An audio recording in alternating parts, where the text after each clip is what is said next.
ఇది దేవాలయం పైన చెక్కిన ఒక సెక్స్ పొజిషన్ అనమాట. చాలామందికి తెలియని విషయం ఏంటంటే దేవాలయం పైన ఇలాంటి బొమ్మలు ఎందుకు చెక్కుతారు అనే విషయం.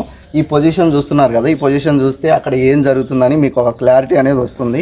మన ప్రాచీన కాలంలో ఏంటంటే మనకి బుక్స్ అనేవి లేవు, ప్లస్ ఇప్పుడంటే వేరే వేరే సైట్లో ఈ సెక్స్ ఎడ్యుకేషన్ గురించి తెలుసుకోవడం అనేది జరుగుతుంది. చాలామంది టీనేజర్స్ కానీ ఒక ఎల్డర్ పర్సన్స్ కానీ అయినా కానీ వాళ్ళకి ఎన్నో డౌట్లు అనేవి మిగిలిపోతాయి. కానీ మన ప్రాచీన కాలంలో ఏం చేశారంటే సెక్స్ని కూడా ఒక ఎడ్యుకేషన్గా పరిగణించేవాళ్ళు. అందుకని ఈ దేవాలయం పైన ఈ సెక్స్కు సంబంధించిన పొజిషన్స్ అనేవి కానీ చాలా చిత్రీకరించడం అనేది జరిగింది.